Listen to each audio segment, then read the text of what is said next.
Saudara-saudara, seminar pembinaan iman Kristen diadakan di Jakarta mulai dari tahun 1984 bulan April, dan pada tahun pertama kita mengadakannya 1 tahun 2 kali. Sekarang setiap tahun cuma mengadakan 1 kali saja, dan semua topik yang pernah dibahas tidak diulangi lagi, sehingga setiap speak merupakan speak yang unik tersendiri. Setiap seminar pembinaan iman Kristen adalah setiap seminar pembinaan yang tidak terulang lagi. Kecuali sudah 20 tahun, mungkin kita ulang lagi dengan topik yang pertama lagi. Waktu itu bukan engkau yang datang, engkau bawa anakmu yang datang untuk mendengar. Setiap generasi perlu sesuatu pekerjaan untuk menanam iman, kepercayaan, kekristenan yang kuat di dalam hati orang Kristen.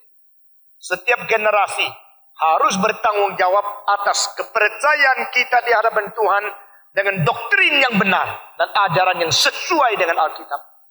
Itulah motivasinya kita mengadakan speak. Sebelum kita mengadakan speak, saya sudah keliling sini sana, sudah mengunjungi lebih dari 1.500 gereja di seluruh dunia. Yang dari gereja yang cuma 200 orang besarnya, sampai gereja yang sampai 6.000 tempat duduk pernah saya kunjungi, tetapi semua gereja cuma tahunya bikin penginjilan atau KKR. Ayo pasti pentung datang bikin KKR, supaya gereja kita bangun, jangan tidur, bangun. Sesudah bangun, tidak tahu apa-apa tetap. Tetapi banyak KKR yang dikerjakan itu hanya dimaukan atau diinginkan untuk mencapai semacam penggugahan emosional. Bangun, orang Kristen bangun supaya semangat. Tetapi sesudah semangat, apa yang mereka percaya, apa yang mereka harus bertanggung jawabkan, apa yang harus mereka perjuangkan untuk mempertahankan iman Kristen, dan apa yang harus mereka berperang di dalam ajaran-ajaran bersimpang siur, tetap tidak tahu. Itu sebab setelah lebih daripada 25 tahun kita melayani gereja-gereja, saya berkata kepada Tuhan, sekarang waktunya Tuhan. Saya sudah melayani begitu banyak gereja, sudah mengatakan apa yang mereka mau saya kerjakan. Sekarang saya mau kerjakan apa yang Tuhan mau saya kerjakan untuk gereja. Bukan apa yang dirasakan butuh oleh gereja menurut kesadaran mereka saja. Gereja sadar apa yang mereka butuh. Gereja harus sadar juga apa yang mereka belum sadar. Itu sebab pekerjaan menanam kepercayaan doktrinal yang sulit kita kerjakan. Puji Tuhan, dengan mulainya pertama kali speak, Tuhan menggugah, makin lama makin banyak orang merasa pentingnya ini. Dan betul ini berbobot dan ini perlu. Bukan saja perlu, sangat urgen perlunya. Di mana gereja yang belum tertanam dan belum jelas akan doktrin yang benar, satu persatu mereka akan menyimpang, menyeleweng, digrogoti oleh iman kepercayaan tidak beres atau ajaran liberalisme, menjadi tempat uji coba dari teolog-teolog yang kurang iman. Sekali lagi saya mengulangi kalimat yang penting ini. Teolog-teolog yang sendiri kurang iman dan tidak percaya kepada Alkitab, mereka memberikan sesuatu ajaran yang tidak sesuai dengan Alkitab. Lalu banyak gereja menjadi tempat uji coba, di mana doktrin mereka yang tidak benar, tidak sesuai Alkitab, itu diajar. Dan Eropa sudah membuktikan liberalisme setelah 120 tahun menjadikan gereja kosong. Sekarang banyak orang sekolah di teologi masih belum sadar, masih tertidur, masih tetap menjalani itu. Karena apa? Karena dosennya belajar di Eropa. Kalau bukan lulusan Eropa, bukan doktor dari sana, kurang teologi. Lalu dari situ mengimigrasikan hal-hal liberalisme. Teologi daripada liberalisme, teologi daripada liberalisasi yang menghancurkan kekristenan. Kita tidak mau menjadi tempat uji coba teolog-teolog yang tidak beriman. Kita mau kembali kepada iman kepercayaan yang sejati, kepada ajaran Tuhan yang diwahyukan di atas dasar apa yang sudah dinyatakan oleh Roh Kudus. Pentingnya speak harus disadari oleh setiap pemimpin gereja. Heran sekali banyak gereja yang dulu, ayo Stephen Tom bikin KKR di sini. Sekarang saya adakan speak, mereka tidak datang. Bahkan tidak boleh tempel ada surat atau ada poster speak di gereja mereka. Itu gereja cinta saya yang dulu undang mati-matian Stephen Tong datang bikin KKN. Sekarang tidak mengizinkan anggota mereka datang dengan speak. Karena apa? Mereka mau saya cinta gereja mereka, tapi mereka tidak mau gereja mereka cinta kebenaran. Kalau yang kita ajarkan tidak beres, silakan lawan. Kalau yang kita mengajarkan sesuatu lain dengan Alkitab, silakan menyetop. Tetapi saudara-saudara, saya akan bertanggung jawab setiap kalimat yang saya ajarkan di dalam speak. Dan saya akan cetak semua ajaran kita di dalam buku. Dan buku itu bukan bermain-main, akan menjadi saksi untuk berpuluh-puluh tahun. Karena itu ajaran yang menguatkan orang Kristen. Saudara-saudara, kami bersandar kepada Tuhan dan kami menanam sesuatu sehingga harap kota Jakarta, kota Surabaya dan Malang, kota-kota lain tidak rutin kita menggarap karena kesempatan dan kekuatan kesehatan dan waktu seseorang yang lemah seperti saya tidak cukup untuk melayani. Dan saya harap setiap orang menghargai speak yang diberikan kepada saudara.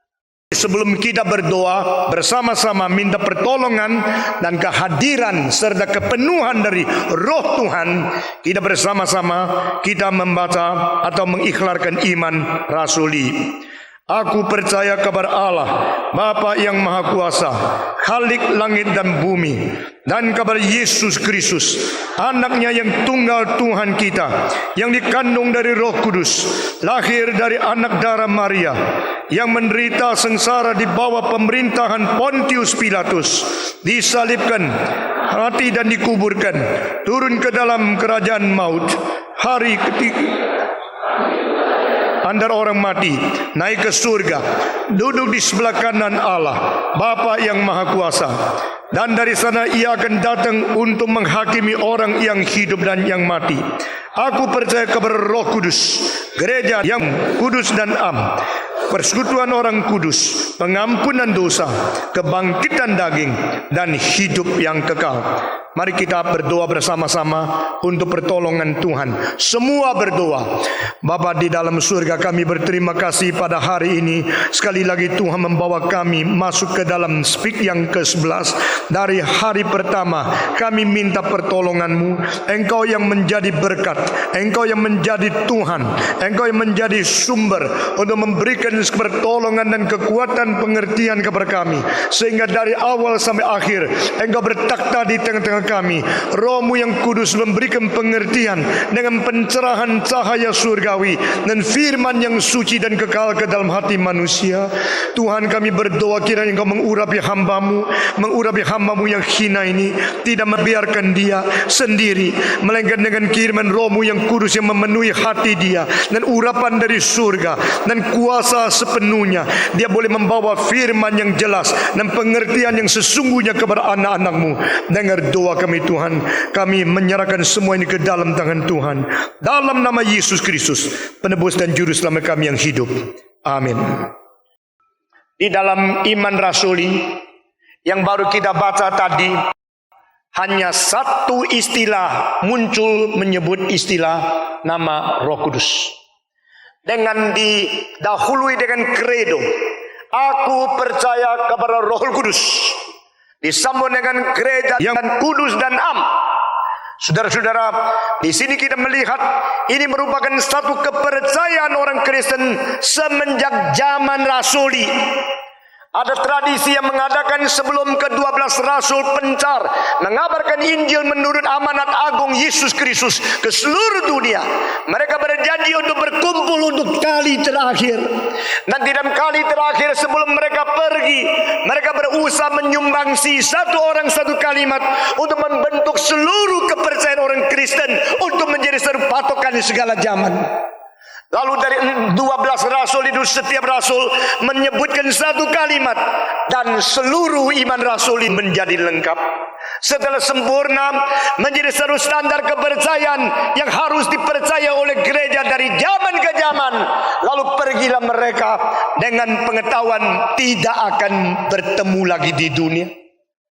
Masing-masing pergi dengan satu tekad yang bulat, dengan ketaatan yang mutlak, mau mati untuk Yesus Kristus asal Injil bisa dikabarkan. Saudara-saudara, tradisi ini merupakan sesuatu hal yang sangat menggerakkan hati manusia. Mereka mengetahui mereka akan pergi. Mereka pergi dalam nama yang sama, dengan kuasa yang sama, dengan kekuatan dan visi yang sama, dengan beban dan sesuatu gerakan Roh Kudus yang sama, dengan iman kepercayaan dari perjanjian lama sampai perjanjian baru yang sama. Ke-12 rasul ini mereka bertemu untuk kali terakhir, lalu mereka pergi dengan segala arah yang berbeda. Lalu Thomas mati di India, ada yang mati di Afrika, ada yang mati di Roma, ada yang mati di Arabia, ada yang mati di tempat-tempat Asia Minor. Saudara-saudara, ke-12 rasul mati. Sebelum mereka pergi, mereka telah menetapkan kepercayaan bagi orang Kristen dari zaman ke zaman. Maka istilah aku percaya kepada Allah, aku percaya kepada Yesus Kristus, aku percaya kepada Roh Kudus, ketiga oknum dari Allah yang esa ini sudah di dalam kepercayaan sebagai inti yang paling bobot, yang paling penting dan prinsipil bagi orang Kristen. Aku percaya kepada Roh Kudus. Istilah ini muncul dari iman rasuli, sehingga selama 2000 tahun ini kita melihat gereja harus tetap memelihara kepercayaan kepada Roh Kudus. Saya berteriak seperti ini karena di dalam abad ke-19 mulai timbul ajaran liberalisme yang tidak lagi percaya Roh Kudus. Mereka mengatakan Roh Kudus itu hanyalah sesuatu kuasa Allah. Roh Kudus hanya sesuatu sifat daripada ilahi yang sendirinya tidak mempunyai keilahian. Itu sebab di dalam buku daripada Schleiermacher yang mengatakan yang disebut Wahyu Roh Kudus untuk menulis kitab suci, itu hanya merupakan semacam gerakan dan inspirasi yang bersifat agama yang sama, yang kebetulan timbul di dalam banyak orang-orang yang namanya rasul atau nabi. Mereka tidak percaya Roh Kudus. Mereka tidak percaya Roh Kudus beroknum. Mereka tidak percaya Roh Kudus adalah salah satu oknum dari Allah Tritunggal. Saudara-saudara, bukan saja demikian, seorang teolog yang lain yang bernama Bridgman, dia mengatakan bahwa yang disebut Allah tidak mempunyai oknum sama sekali. Dan Paul Tillich mengatakan Allah bukan oknum. Kita tidak boleh memakai istilah oknum yang pribadi atau istilah pribadi untuk Allah, karena itu akan membatas dia. Dia adalah sesuatu sumber dari segala oknum. Ajaran-ajaran yang begitu banyak sepanjang sejarah, kita boleh belajar, tapi kita tidak seharusnya mendengar dan mentaati mereka. Kita harus kembali kepada kitab suci dan percaya bahwa Allah di dalam sejarah adalah Allah yang memberikan firman, Allah yang mewahyukan kebenaran, dan Allah yang memelihara orang Kristen untuk menjaga sesuatu keadaan yang ortodoks sepanjang sejarah yang belum pernah meninggalkan gereja. Allah Bapa, Allah Anak, Allah Roh Kudus, Allah Tritunggal, semua. Allah Bapa, Allah Anak, Allah Roh Kudus, Allah Tritunggal. Tidak ada Allah yang lain. Saudara-saudara, kita telah membicarakan di dalam speak yang lewat mengenai wahyu, wahyu umum, wahyu khusus, mengenai Kristus, mengenai kitab suci, mengenai kitab dan wahyu, wahyu dan pengwahyu. Kita membicarakan tentang iman, rasio dan kebenaran, membicarakan tentang Kristus dan kristologi. Kita membicara tentang akan metodologi yang lain, dan juga sudah bicara tentang dosa, keadilan dan penghakiman pada tahun yang lalu. Sekarang kita masuk ke dalam satu fase yang baru. Kita membicarakan oknum ketiga dari Allah Tritunggal ini. Allah yang Maha Esa terbentuk atau berada di dalam ketiga pribadi, Allah Bapa, Allah Anak, dan Allah Roh Kudus. Ini merupakan pembicaraan langsung tentang sifat ilahi daripada oknum yang ketiga daripada Allah Tritunggal ini. Maka ini merupakan sesuatu speak yang penting sekali, karena kita langsung menyangkut, langsung membicarakan akan doktrin ketiga dari Allah Tritunggal. Di dalam speak mengenai tema Allah Tritunggal, kita sudah bicara tentang oknum, pribadi, dan pekerjaan Roh Kudus. Tapi ini kali kita mengkhususkan fokus kepada oknum yang ketiga ini. Saudara-saudara sekalian, mengapakah doktrin Roh Kudus itu penting sekali? Karena doktrin Roh Kudus kurang dibahas sepanjang sejarah. Sehingga harus kita menggali lebih dalam apa yang sudah pernah diwahyukan di dalam kitab suci. Kalimat tadi, doktrin Roh Kudus kurang dibahas di dalam sejarah. Ini memang merupakan satu fakta. Saudara-saudara, setelah abad ketiga terjadinya Montanisme. Saya tidak menjelaskan lebih lanjut. Saudara bisa beli banyak buku-buku teologi yang penting dan harus mengerti banyak hal-hal tema-tema yang lebih penting melalui kebaktian-kebaktian lain. Jangan menjadi orang Kristen yang sudah puluhan tahun ikut kebaktian, semua doktrin tidak tahu. Montanisme merupakan sesuatu gerakan yang menyebut diri dipenuhi oleh Roh Kudus. Akhirnya mereka merasa diri begitu rohani dan menghina semua gereja yang lain, menganggap hanya mereka lah yang telah mengetahui Roh Kudus. Dan mereka bernubuat dan beberapa kali menyebut kira-kira tanggal berapa Yesus akan datang. Ada memastikan Yesus pasti datang tanggal berapa, bulan apa, tahun apa. Ini semua sudah terjadi 1700 tahun yang lalu. Saudara baru menjadi heran, kok ada orang di Korea berani mengatakan tanggal 28 Oktober Tuhan Yesus datang. Saudara-saudara, 1700 tahun yang lalu ajaran semacam demikian sudah ada di dunia. Itu namanya Montanisme. Di antara mereka ada orang yang merasa kuasa kebangkitan Tuhan ada di pada mereka. Roh Kudus memenuhi mereka sampai mereka mau berdansa-dansa, berteriak-teriak, dan ada yang sampai timbul kepalanya sampai di atap. Sebagian karena Roh Kudus ada di pada mereka, lalu mereka berteriak-teriak dan mereka tidak lagi mempunyai kesadaran. Setelah kehilangan kesadaran, mereka berbaling di lantai. Sesudah itu mereka bergulung-gulung di sana dengan ludah-ludah dan perkataan teriakan yang keras. Mereka katakannya itu adalah gerakan Roh Kudus. Itu ada kepenuhan Roh Kudus. Itu ada urapan Roh Kudus.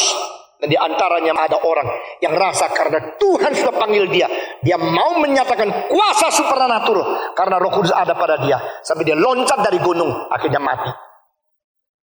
Saudara-saudara, kalau itu adalah Roh Kudus, saya mau tanya, dari mana dasar Alkitab? Kalau itu adalah ajaran yang sesat, kenapa sekarang masih banyak orang menganut ajaran begini? Saya percaya kita harus membahas doktrin Roh Kudus. Kita harus mengenal Roh Kudus lebih tuntas. Kita harus mempelajari kitab suci dengan sungguh-sungguh.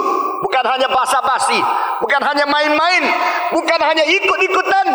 Saudara-saudara, di dalam zaman ini saya kadang-kadang merasa saya adalah orang yang paling tersendiri. Terlalu banyak orang tidak kenal saya. Apa yang saya harus kerjakan? Pada satu pihak menolak liberalisme, pada pihak yang lain menolak sesuatu fanatisme yang tidak sesuai dengan Alkitab. Dan saya mau membawa orang kenal kepada firman Tuhan dengan akar yang sedalam-dalamnya, dengan pengertian yang setepat-tepatnya, dengan kesadaran yang seakurat-akuratnya, sesuai dengan pencerahan dari Roh Kudus. Ini memang tidak gampang. Tapi bagaimana sulit pun saya akan berjuang untuk mentegakkan ajaran yang benar pada zaman ini. Karena itu panggilan, itu visi. Kenapakah membahas doktrin Roh Kudus penting? Karena ini merupakan satu kepercayaan dari zaman Rasul sampai sekarang. Sehingga dari zaman ke zaman standar ini tidak boleh dilalaikan, tidak boleh dilupakan, tidak boleh dikurangin. Kita harus. Tetapi kita mengetahui bahwa pembahasan terhadap doktrin Roh Kudus ini terlalu sedikit. Apa sebab? Kembali lagi, karena setelah Montanisme banyak orang kira kalau membahas doktrin Roh Kudus mungkin bahaya. Kalau banyak bicara tentang Roh Kudus nanti bisa menjadi ekstrim. Saudara-saudara, saya minta saudara melihat dua macam kebahayaan yang bersangkut paut dengan doktrin Roh Kudus. Pertama, yaitu tidak teliti ajaran Alkitab dengan seluruh pengertian yang seimbang dan sesuatu kestabilan yang dijamin di dalam keseluruhan Alkitab. Akibatnya adalah mencomot-comot ayat-ayat Alkitab, lalu menjadikan comot-comotan itu doktrin yang tidak seimbang, doktrin yang menimbulkan fanatisme, ekstrim, dan radikalisme. Ajaran hanya dikhususkan, difokuskan kepada Roh Kudus, dan akhirnya comot-comot ayat Alkitab secara tidak stabil dan tidak seimbang, memperhatikan doktrin Roh Kudus yang pincang, menjadikan fanatisme, radikalisme, emosionalisme. Ini bahaya pertama. Bahaya yang kedua adalah bahaya yang karena ketakutan ada ekses, karena ada ekstrim dan radikalisme yang mungkin timbul, maka sama sekali ditolak sehingga tidak membahas Roh Kudus. Gereja selama bertahun-tahun engkau ikut kebaktian, tidak pernah dengar pembahasan doktrin Roh Kudus, tidak pernah mengatakan tentang apa hubungan manusia yang sudah diselamatkan oleh Tuhan harus mentaati pimpinan Roh Kudus. Saudara-saudara, gereja adalah tempat di mana firman harus diajarkan. Bagaimana kalau satu gereja sudah berpuluh-puluh tahun banyak doktrin yang belum diajarkan? Saya khawatir dan saya gentar pemimpin-pemimpin gereja akan diadili dan mereka tidak tahan. Saudara-saudara, sekali lagi saya menghimbau kita belajar firman Tuhan dengan baik. Dan kita belajar dengan baik, dan kita betul-betul memikirkan segala sesuatu doktrin dan ajaran yang sudah diserahkan kepada kita. Apalagi kalau kita berani mengatakan kita adalah pemimpin-pemimpin gereja, kita adalah terang orang kafir, kita adalah cahaya terang dunia, kita membawa orang datang kepada Tuhan.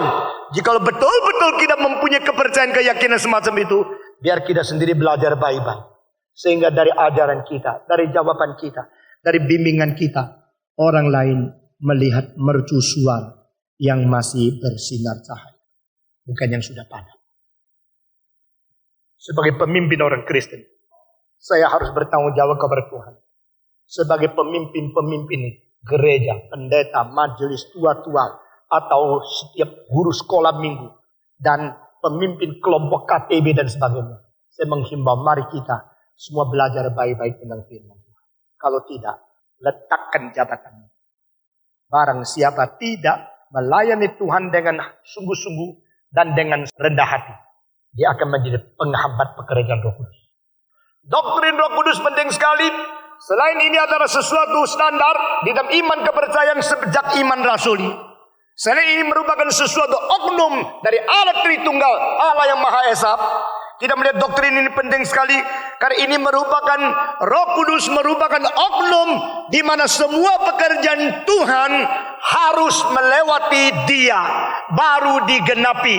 Kalimat ini sekali saya ulangi. Pekerjaan Tuhan yang paling besar itu 3 hal. Pertama, Allah adalah Sang Pencipta. Kedua, Allah adalah Sang Penebus. Ketiga, Allah adalah Sang Pengwahyu. Semua ikut saya. Allah adalah Sang Pencipta. Kedua, Allah adalah Sang Penyelamat atau Penebus. Ketiga, Allah adalah Sang Pengwahyu. God is a revealer, God is a redeemer, and God is the creator. Allah adalah Sang Pencipta.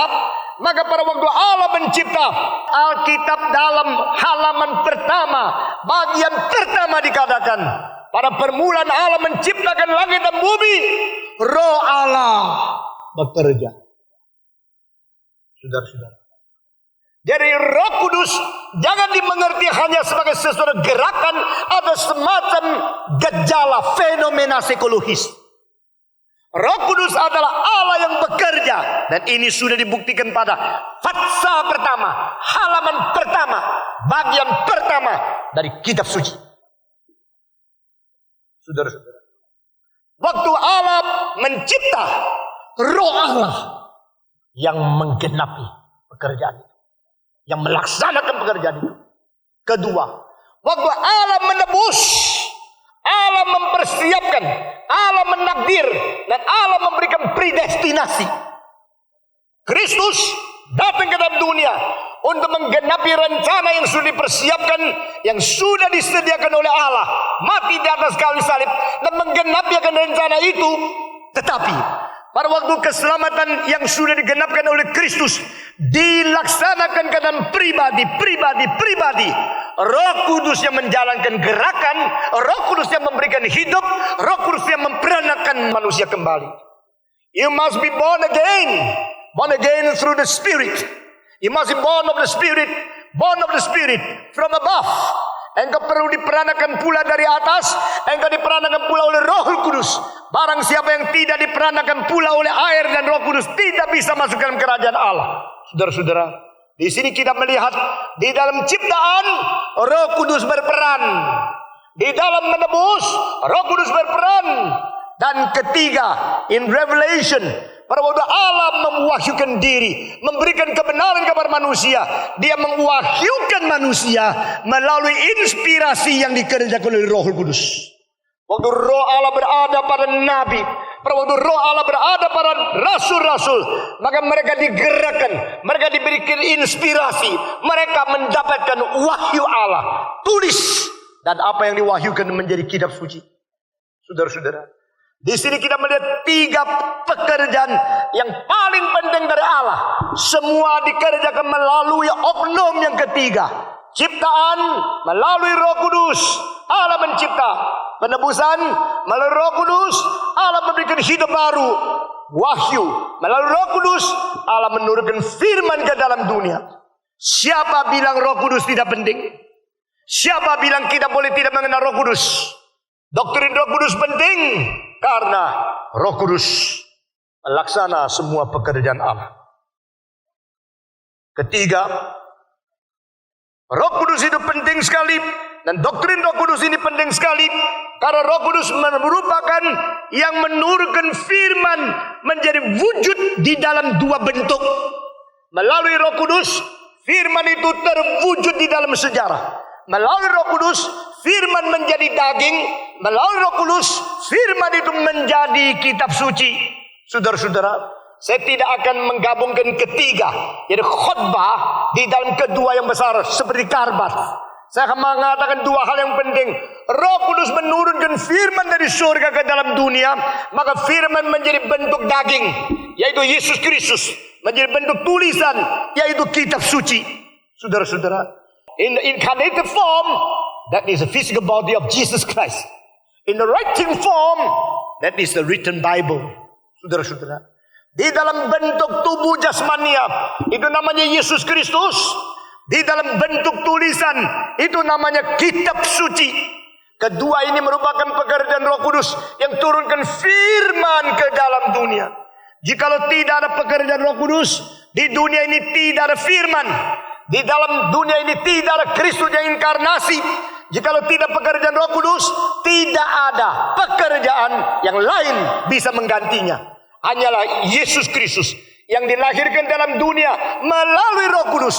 Itulah inkarnasi satu-satunya, dan itulah inkarnasi yang sejati dan tidak ada gantinya. Hanya melalui Roh Kudus yang menggerakkan para nabi di perjanjian lama dan para rasul di perjanjian baru. Itulah mungkinnya kitab suci tertulis di dunia, dan tidak ada buku yang lain boleh menggantinya. Ini satu-satunya firman Tuhan yang lengkap. Saudara-saudara, firman diturunkan ke dalam dunia melalui Roh Kudus. Maka Roh Kudus penting sekali.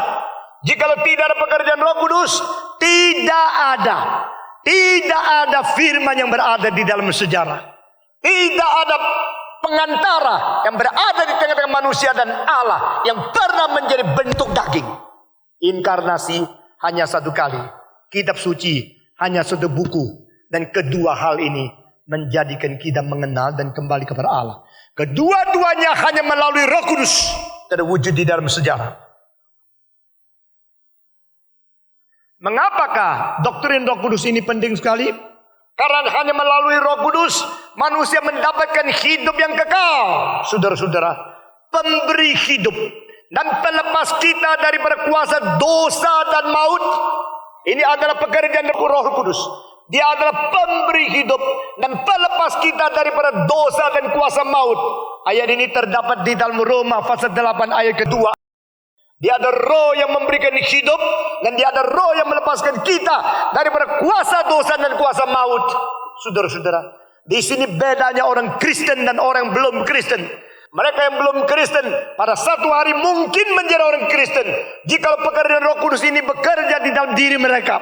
Dan kita yang sudah Kristen, kita sudah mengalami satu pelepasan daripada kuasa dosa, dari kuasa kematian keluar, lalu kita menjadi orang yang diberikan hidup yang kekal dari atas. Ini dikerjakan oleh Roh Kudus. Hanya melalui Roh Kudus kita mengenal Allah Tritunggal. Hanya melalui Roh Kudus kita melihat Allah menggenapi pekerjaannya 3 macam. Hanya melalui Roh Kudus kita melihat wujudnya firman di dalam sejarah. Hanya melalui Roh Kudus kita mendapatkan hidup yang baru. Di dalam Kristus semua sudah menjadi baru karena kita dilahirkan kembali oleh Roh Kudus. Mengapa Roh Kudus dan doktrin Roh Kudus penting sekali? Doktrin Roh Kudus penting sekali karena hanya melalui Roh Kudus saja manusia bisa mengenal Allah dengan sejati. Ini tercantum di dalam 1 Korintus pasal kedua ayat ke-10 dan 11. Di situ dikatakan, tanpa roh manusia tidak ada satu orang mengenal manusia. Demikian pula tanpa roh Allah tidak ada seorang mengenal Allah. Ikut saya. 1, 2, 3. Tanpa roh manusia tidak ada seseorang mengenal manusia. Tanpa roh Allah tidak ada seseorang yang mengenal Allah. Nah, ini merupakan satu kunci, merupakan satu prinsip yang ketat luar biasa. What is the key of understanding God? The key to understanding God is the Spirit of God Himself. Kenapakah keakraban kita dengan segala macam binatang belum pernah bisa mencampur baurkan kita sehingga bersatu, sehingga begitu erat, begitu intim sampai tukar pikiran? Tidak bisa. Karena apa? Karena binatang tidak mempunyai roh manusia. Binatang tidak memiliki roh manusia, dia tidak bisa mengerti apa yang kita mau katakan kepada dia. Dia tidak ada wadah untuk menampung, dia tidak ada mediator untuk menerima, dia tidak ada pengantara untuk menukar pikiran dengan kita. Binatang itu binatang, manusia itu manusia. Itu sebab di dalam buku Korintus Paulus berkata, tanpa roh manusia tidak ada yang bisa mengerti manusia. Dengan prinsip yang sama diterapkan ke dalam hubungan manusia dengan Tuhan Allah. Tanpa melalui roh Allah tidak ada satu orang mengenal Allah. Satu kali anjing yang kita begitu cinta itu mati. Waktu dia mati, saudara-saudara, kita sedih sekali. Tapi sebelum kita sedih tahu dia mati, sebelum anjing itu mati, dia jauh lebih sedih dari kita. Waktu itu kami berada bersama-sama dari Surabaya pergi ke Bandung sekeluarga, dan anjing itu tinggal di rumah. Dia tidak ikut. Biasanya kita pergi tidak bawa anjing sih. Waktu kita pulang, saudara-saudara, kita menemukan anjing itu sudah mati. Dan pembantu berkata kepada kita bahwa anjing itu sebelum mati saben hari dia menangis dan tunggu di pintu. Biasanya dia paling sayang sama kakak saya yang perempuan. Dan kakak saya yang perempuan justru waktu ikut kita ke Bandung, di Bandung hari keempat dia mati di Bandung. Waktu kami pulang semua kakak perempuan tidak pulang. Dan tidak lama anjing itu mati. Sebelum sebagian yang pulang, dia mati. Waktu semua pulang, anjing itu sudah tidak ada. Nah saudara-saudara, saat anjing itu setiap hari jam 9 dia tunggu di pintu. Tunggu kakak saya pulang. Kalau kakak saya pulang itu begitu pintu buka, ya begitu ekornya goyangnya seperti kipas daripada helikopter.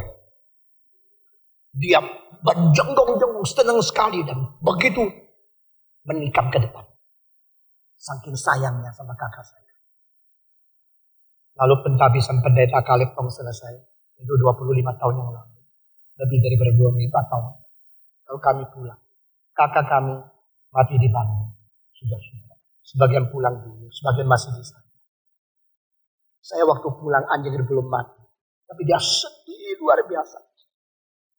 Saya mau kasih tahu sama dia. Sudah tidak usah tunggu lagi. Dia tidak ngerti bahasa Indonesia. Saya pakai koi, dia juga tidak ngerti. Saya mau pakai bahasa anjing, tidak tahu bagaimana utaranya. Dia mau mengerti jiwa saya, mau mengerti perasaan saya. Tak mungkin karena dia tidak ada roh manusia. Mengerti maksud saya? Dia tidak ada rohnya manusia. Dia tidak bisa mengerti apa yang berada di dalam diri manusia. Lalu saben hari jam 9 saya lihat dia di situ. Wah, saya sedih luar biasa.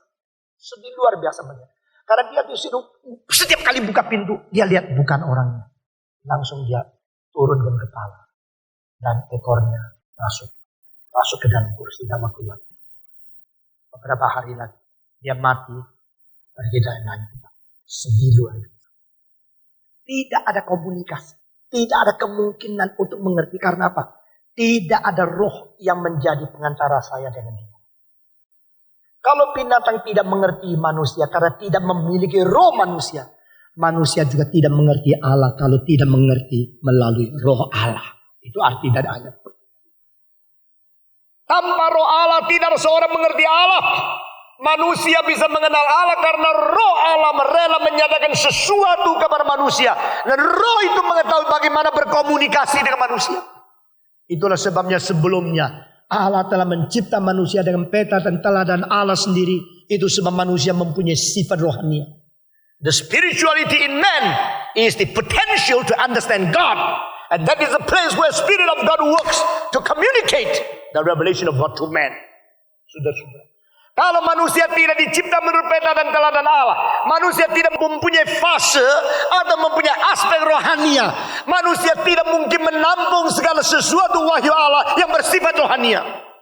Jika manusia tidak mempunyai kemungkinan potensi menerima wahyu daripada sifat-sifat rohani dari Tuhan Allah, Roh Kudus tidak mungkin bekerja diam diri manusia. Saudara-saudara, itulah sebab Allah itu roh adanya. Manusia yang dicipta menurut peta dan teladan Allah itu roh adanya. Dan Allah itu dengan roh Allah bekerja untuk menjadi komunikator, membawa segala kebenaran Allah untuk diwahyukan kepada manusia, supaya manusia di rohnya boleh mengenal Allah yang bersifat rohani melalui roh Allah. Gereja yang tidak penting dengan Roh Kudus, gereja yang tidak bersandarkan Roh Kudus, dan gereja yang tidak berkhotbah dengan pimpinan Roh Kudus sulit membawa anggotanya untuk mengerti firman. Sampai hari ini saya tahu saya berkhotbah lebih banyak dari siapapun di dalam Indonesia. Saya khotbah, jumlah khotbah saya lebih banyak dari Billy Graham berapa kali. Saya sudah berkhotbah lebih dari 23.000 kali. Saya belum pernah mengajar homiletik bagaimana cara khotbah. Kalau saudara tanya saya kenapa Stephen Tong tidak berani atau tidak mau mengajar homiletik. Saya sudah mengajar lebih daripada 700 pendeta. Saya sudah mengajar sekolah teologi lebih daripada 30 tahun. Tapi sampai hari ini saya belum pernah mengajar homiletik bagaimana cara berkhotbah. Karena saya rasa diri saya masih belum terlalu pandai berkhotbah. Setiap kali berkhotbah, saudara lihat muka saya. Saya bersandar kepada Tuhan. Saya ketakutan kalau ini tidak sesuai dengan kehendak Tuhan. Firman yang saya sampaikan dengan sesungguhnya saya baik-baik serahkan kepada Tuhan. Dan setiap saat, setiap detik di atas mimbar pun saya harus bersandar kepada Dia, bukan kepada Dia. Di dalam homiletik seperti orang yang sudah tahu caranya khotbah, tekniknya khotbah, keterampilannya. Sudah mempelajari semua, sudah tahu, sudah ngerti berkhotbah. Saya takut. Mungkin gak saya mengajar homiletik? Mungkin. Tapi saya akan mengajar homiletik sama seperti waktu saya khotbah, penuh dengan kegentaran di hadapan Tuhan. Saya mengatakan kalimat ini, apa hubungan dengan Roh Kudus? Apa hubungan dengan doktrin Roh Kudus? Saudara-saudara, jikalau kita mengabarkan sesuatu, memberitakan sebagian dari firman Tuhan dan memberikan penjelasan komentatornya, komentari dari firman Tuhan diberikan, eksegesis diberikan, hermeneutika itu diberikan.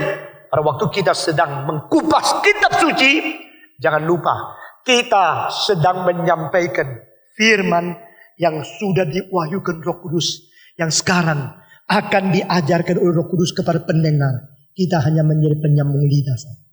Itu maksudnya. Tapi kalau saya ambil alih semua, saya yang pintar, saya yang khotbah, Roh Kudus pinggir, karena saya sudah tahu bagaimana berkhotbah, saya tahu kitab suci, lalu kita mengambil alih, kita menjadi tuan rumah. Pada saat itu gereja sulit mengerti kemauan Roh Kudus. Berbeda sekali dalam satu kebaktian engkau rasa Tuhan bekerja dan Tuhan sedang mau engkau apa, dan engkau hanya mempelajari sesuatu mengenai apa yang sudah ditulis dalam kitab suci dengan seorang pengkhotbah yang anggap diri sudah pandai. Alangkah indahnya jika setiap minggu, setiap kebaktian, Pengkhotbah menghadirkan takhta Tuhan dan kedaulatan Roh Kudus yang sedang mendidik jemaatnya melalui mulutmu yang begitu terbatas. Engkau sendiri juga dididik sehingga seluruh jemaat merasakan, dari pendeta sampai pendengar, semua merasakan Roh Kudus sedang mengajar anak-anak. Itulah kebaktian yang indah. Amin. Mengapa saya dirikan gereja? Saya harap mengembalikan satu zaman supaya menjadi satu standar, supaya menjadi satu contoh, supaya zaman ini semua gereja merasakan bagaimana kehadiran Tuhan di dalam jemaat. Dan firman diajarkan kepada kita, di mana pengajar dengan perasaan takut dan gentar, dia tahu dia hanya penyampai dari dasar, menyambung lidah. Roh Kudus sendiri yang mewahyukan kitab ini. Roh Kudus yang akan mengajar mereka. Roh Kudus harus mengurapi kita, memakai kita. Baru semua perkataan pengajaran kita itu menjadi satu berkat bagi setiap orang yang mendapatkan pekerjaan Tuhan. Doktrin Roh Kudus itu penting karena Roh Kudus itu adalah pengwahyu. Itulah sebab kalau Roh Kudus tidak memimpin manusia untuk kembali kepada pengenalan Tuhan yang sejati, tidak ada satu khotbah berguna, tidak ada satu pelajaran katekisasi itu berfungsi, dan tidak ada satu kebaktian itu mempunyai kemuliaan Tuhan. Saudara-saudara, tetapi puji Tuhan jika Roh Kudus bekerja di tengah-tengah kebaktian dengan prinsip yang kita pegang saat ini. Kita tahu doktrin Roh Kudus penting karena dia pengwahyu, dia pengajar, dia memberikan pencerahan, dia memberikan iluminasi kepada manusia. Maka setiap orang mengajar, yang belajar, yang khotbah, yang mendengar, semua berada di bawah naungan kuasa Roh Kudus itu. Kebaktian itu menjadi indah luar biasa. Tidak usah takut khotbah terlalu keras orang tidak dengar. Tidak usah kira kalau engkau khotbah menyenangkan orang menjadi senang. Khotbah yang menyenangkan orang tetapi tidak takut kepada Tuhan mengakibatkan orang paling benci pengkhotbah. Khotbah yang keras tapi tidak berdasarkan kuasa Tuhan, dasarkan otoritas sendiri, mengakibatkan jemaat benci kepada pendeta. Tidak rumus yang keraskah, yang lembutkah, yang menyenangkan orangkah, atau tidak senangkan orang. Itu semua tidak penting. Yang penting adalah yang Tuhan mau. Kalau Tuhan mau kita mengkhotbahkan hal yang keras, khotbahkan. Waktu engkau bersandar kepada Tuhan dan Roh Kudus bekerja, khotbah yang keras mengakibatkan pertobatan yang paling banyak. Amin. Kalau Tuhan tidak suruh seseorang menyenangkan orang lain, dia sengaja menyenangkan banyak orang, makin menyenangkan, makin mengangkat majikan di dalam gereja yang akhirnya mengikat pekerjaan Roh Kudus. Saya harus peka sekali di dalam tubuh Kristus, di dalam gereja. Bagaimana Roh Kudus yang menjadi Tuhan, tidak semua menjadi hamba, tidak semua menjadi anak-anak yang taat kepada Dia. Doktrin Roh Kudus itu penting sekali. Karena melalui Roh Kudus orang Kristen baru mungkin mempunyai hidup kerohanian dan kesucian sesuai kehendak Allah. Sekali lagi, only through the power and anointment of the Holy Spirit we can live out the true Christian life, true holiness and true spirituality. Hidup kerohanian seseorang, hidup kesucian seseorang hanya bisa dicapai kalau orang itu mematukan diri, taat kepada Roh yang telah memperanakan dia, memberikan hidup kepada dia. Saudara-saudara, jikalau orang Kristen tidak taat kepada pimpinan Roh Kudus, jangan kira dia akan menyatakan hidup yang suci, hidup yang kepenuhan Roh Kudus, hidup yang berbuah, dan hidup yang rohani. Itu tidak mungkin. Apa sih artinya rohani? Apakah artinya kerohanian? Adakah rumus? Adakah dalil? Adakah sesuatu corak di mana kita bisa mengambil patokan itu untuk mengukur orang lain? Saya boleh mengatakan tidak. Waktu Moody dipenuhi Roh Kudus, dia tidak rasa apa-apa, hanya sukacita penuh di dalam hati dia. Waktu Charles Finney dipenuhi Roh Kudus, seperti listrik turun dari atas, dari kepala sampai kaki, ya kesetrum. Saudara-saudara, waktu orang lain dipenuhi Roh Kudus, dia mempunyai satu sukacita luar biasa, atau keintiman dan kemanisan bersatu dengan Kristus. Dia berdoa berjam-jam, tidak mau bangun. Ada lagi yang dipenuhi oleh Roh Kudus. Sesudah dipenuhi, dia menjadi orang yang berani luar biasa. Dulunya penakut, pengecut, selalu takut, selalu khawatir, selalu takut bahaya. Setelah dipenuhi Roh Kudus, dia menjadi suka mengabarkan Injil, tidak peduli kepada siapa saja, bahkan kepada pejabat-pejabat yang tinggi. Dia berani mengatakan kabar Injil dengan suara yang keras. Tidak ada rumus, tidak ada corak, tidak ada patokan. Jangan kira kalau orang ini dipenuhi Roh Kudus caranya begini, yang lain semua ikut-ikut gini. Itu jadi cilaka luar biasa. Satu sekolah teologi di Nanjing, semua orang kalau doa begini, Tuhan, oh Tuhan. Di tengah-tengah doanya mesti yang gitu. Dan lambat laun kalau sudah biasa mereka rasa, nah ini rohani. Coba lihat, dekatnya. Oh Tuhan. Lalu seorang tanya, apaan ini? Di sini kok semua doanya susut-susutan gitu. Kenapa kok begitu? Mereka bilang, tak tahu ya. Saya juga tidak sadar. Ya karena kebiasaan kali. Karena kakak kelas begini, itu rohani sekali. Adik kelas ikut. Udah ikut-ikutan begini, ditanya, telusuri lagi. Orang itu mau tanya, kenapa? Sekolah teologi lain? Enggak. Ada yang kalau nangis dah rohani. Doa menggerakkan Tuhan katanya. Ada yang nangis, ada yang diam, ada yang saya tanya kenapa sih? Kenapa ini toh? Sekolah teologi ini toh. Yang mau jadi hamba Tuhan di semua kalau doa sampai separuh bisa. Ditanya akhirnya, baru ditelusuri. Mereka ikut seorang pendeta yang begitu top. Di seluruh Tiongkok terkenal dan bukunya sampai sekarang sudah cetak puluhan edisi, masih terkenal. Namanya Dr. Chia Yiming. Lalu orang itu pagi tanya Dr. Chia Yiming, kenapa sih murid-murid yang begitu kagum terhadap engkau, ikut-ikut engkau, sehingga katanya dari engkau kalau doa. Sekarang seluruh seminaris semua susutan.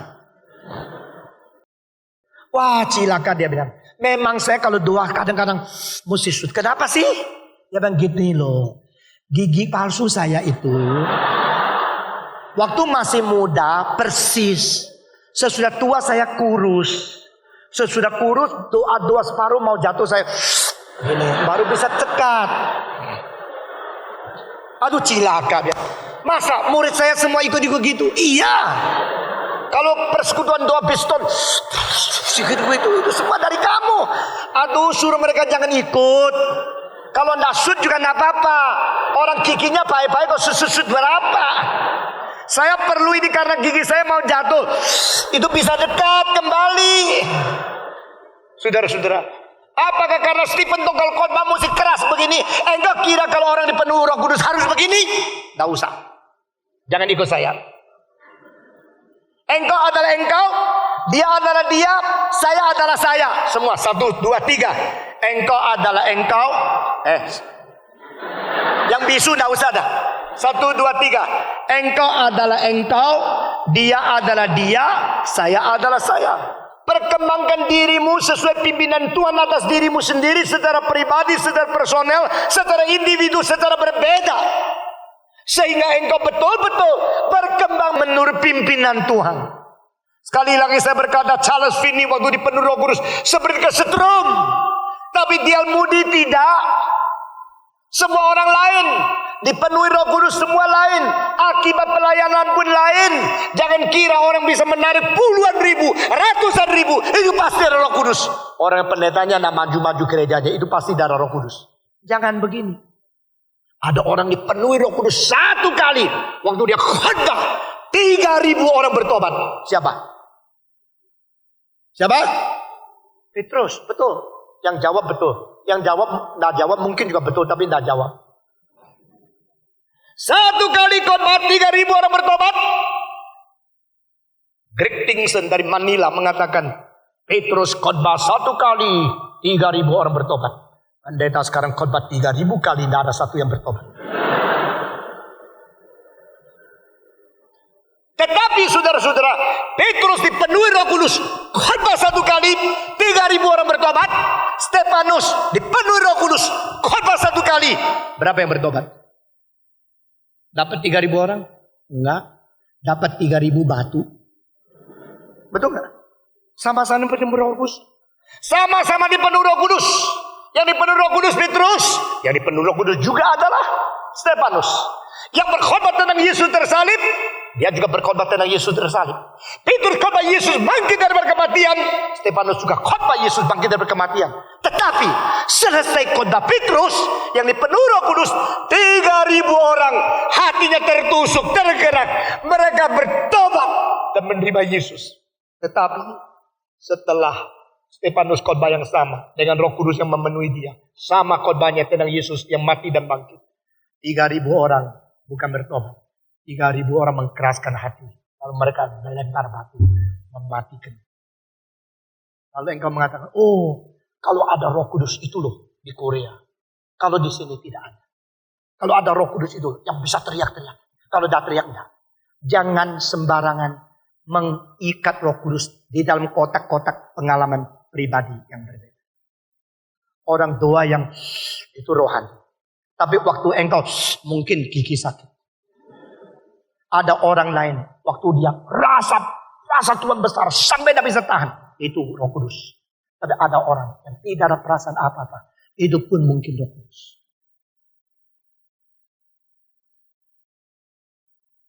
Sudah lebih 50 tahun di Indonesia sudah mulai membentuk sesuatu keharusan. Kalau tidak gini, tidak ada pelepasan. Kalau tidak gini, tidak ada Roh Kudus. Kalau tidak gini, tidak dipenuhi. Kalau tidak gini, belum diselamatkan. Sudah pernah? Sudah pernah? Pernah apa? Pernah muntah-muntah keluar. Sudah pernah? Belum? Belum bertobat kamu. Belum ada Roh Kudus. Sampai kapan gereja Tuhan seperti ini? Mari kita kembali ke Alkitab. Ada enggak orang bertobat muntah-muntah? Satu kali pun tidak ada. Adakah orang berdoa gini? Satu kali pun tidak ada. Saudara-saudara, mari kita kembali ke Alkitab. Kembali, tunjukkan kepada saya di mana ajarmu berdasarkan apa? Berdasarkan pengalaman, berdasarkan firman. Jikalau pengalaman engkau tidak cocok dengan Alkitab, mungkin yang perlu dibuang adalah pengalamanmu. Tetapi Alkitab pasti harus kita pegang terus. Amin. Roh Kudus turun kepada seseorang. Roh Kudus penuhi seseorang. Orang ini bisa hidup suci, hidup rohani. Tetapi hidup rohani jangan diukur dengan semacam pengalaman pribadi sebagai satu patokan atau standar. Orang yang rohani bagaimana? Orang yang dipenuhi Roh Kudus yang sejati bagaimana? Hari-hari selanjutnya kita akan teruskan. Ketujuh, doktrin Roh Kudus ini penting sekali. Karena mengenal Roh Kudus dan mengalami kuasa Roh Kudus, itu menjadi satu rahasia di dalam kesuksesan kita mengabarkan Injil. Tanpa urapan dari Roh Kudus dari atas, tanpa Roh Kudus memenuhi seseorang, engkau tidak bisa bersaksi, engkau tidak berani bersaksi, dan engkau tidak berhasil bersaksi. Puji Tuhan. Itu sebab Yesus berkata, jangan pergi dulu. Bukankah sudah diutus ke seluruh bumi, engkau pergi, kabarkan Injil kabar seluruh dunia, jadikan segala bangsa muridku. Aku akan menyertai engkau sampai kesudahan alam. Itu amanat agung. Ayo pergi. Jangan dulu, tunggu di Yerusalem sampai Roh turun kepada baru engkau pergi. Yang suruh pergi juga adalah yang suruh jangan pergi. Yang mengutus mereka pergi adalah suruh mereka jangan pergi. Tunggu dulu sampai Roh Kudus turun. Kalau kita bersandarkan kekuatan kita sendiri, kita mengabarkan Injil dengan kekuatan, pengalaman, pandai, dan talenta, dan segala karunia yang ada pada kita, saudara tidak akan berbuah apa-apa. Saat sandarkan kuasa Tuhan yang sudah turun atas kamu, engkau baru bisa mengerjakan pekerjaan.